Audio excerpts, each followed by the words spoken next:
They say silence is the absence of noise, but in war, silence is heavy. It has weight.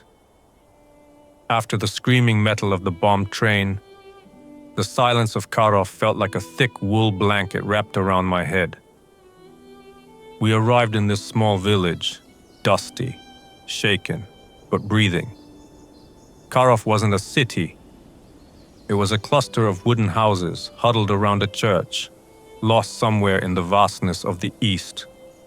We were the railway refugees, strangers from the west, from Kielce. But the people here, they didn't see strangers. They saw mothers and children. The local priest opened the parish doors. The farmers opened their barns. We didn't have beds with soft mattresses.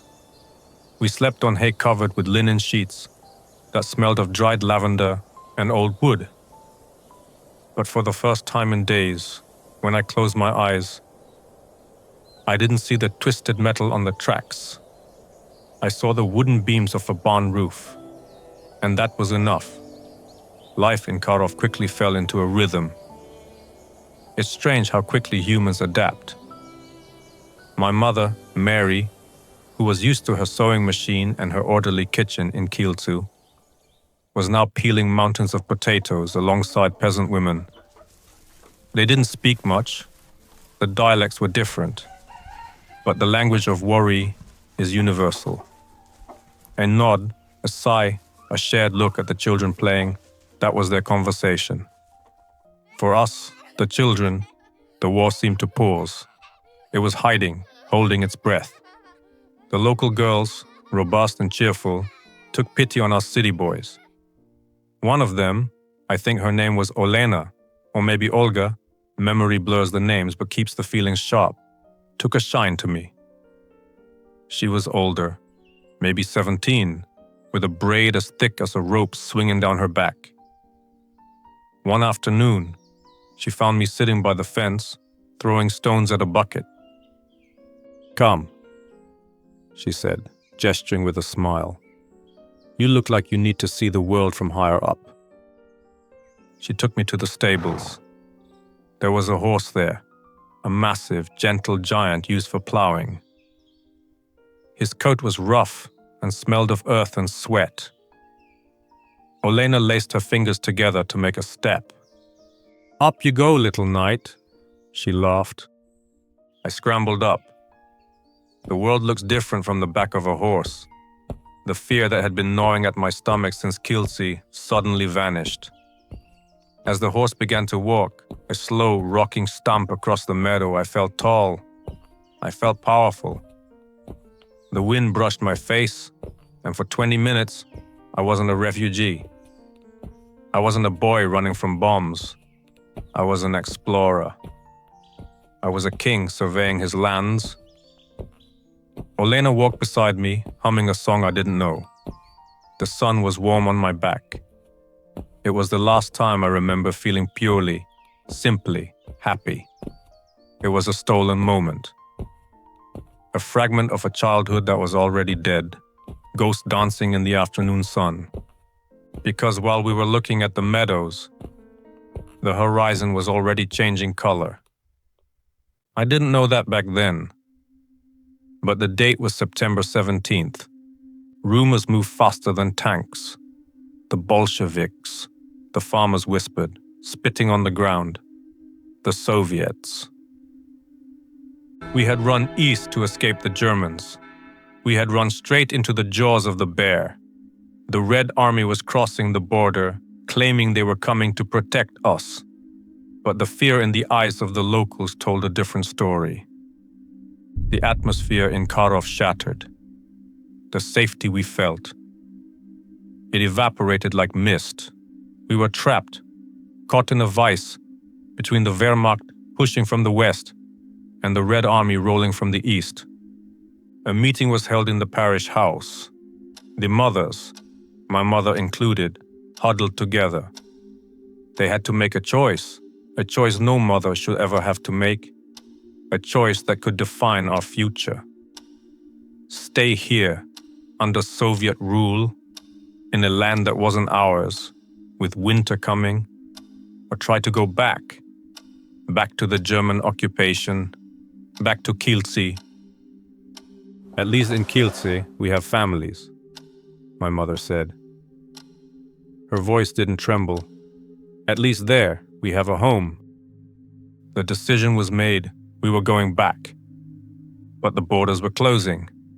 The front line was a chaotic scar running through the country. To cross it, you needed papers, or you needed luck, or as we learned, you needed gold. I watched my mother take off her wedding ring. She rubbed the empty spot on her finger for a second, then wrapped the gold band in a handkerchief. She wasn't the only one. The women pooled their resources. Jewelry, spare cash, even a good pair of leather boots. Everything was currency. We found a local peasant willing to take us part of the way on his horse-drawn cart. We piled in, hiding under layers of straw and blankets. I remember the soldiers at the checkpoint. They wore mismatched uniforms, reed stars on their caps. They looked tired. They looked young. My mother and the other women went to speak to them. The local man was helping them to understand each other. I held my breath, clutching the side of the wagon so hard I got a splinter. I watched the exchange, the pleading gestures, the flash of something gold passing from hand to hand. The soldier waved us through. He didn't check the wagon. Maybe he was kind. Maybe he was corrupt. Maybe he just didn't care about a cart full of women and children. It didn't matter. We were through. The wagon ride lasted an eternity. My bones ached from the wooden planks. Then came the train. Not a passenger train this time, but a cattle car, smelling of sawdust and livestock. We, squeezed in with hundreds of others, who had made the same choice. Better the devil you know at home than the unknown devil in the east. The journey back was a blur of hunger and prayer. We ate the last of the apples we had taken from the garden in Karów. The taste of that apple. It was sweet, but the core was bitter. When the train finally hissed to a halt, I looked out. The sign said, Kielce. But it wasn't the Kielce we had left. We stepped onto the platform. The air smelled the same, coal smoke and damp earth. But the sounds were different. The language spoken by the patrols was harsh, guttural, German. Flags red like blood, but with a crooked black cross in the center, hung from the station building where my father used to work. My father? Was he here? Was the house standing?